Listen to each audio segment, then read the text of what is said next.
Um, I've heard na napakaraming mga COS hanggang ngayon sa DSWD, contract of service. Some of them 15 years na at sila'y contractual pa rin. 6 months yung kanilang renewal of contract, yung iba 1 year. Nakakaawa naman, baka pwede po natin gawin na silang regular. Bigyan po sila ng plantilla. Is that possible?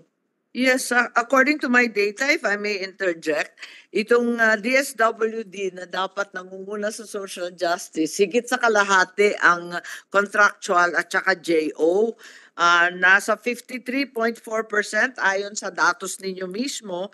At ang katanungan natin, ba't nagkaganon? We have a 35 years in tenure na natapos siya na parangalan pero COS siya. Yung yung pananaw ho nyo, yun rin hong pananaw namin, and we've been asking for more plantilla positions.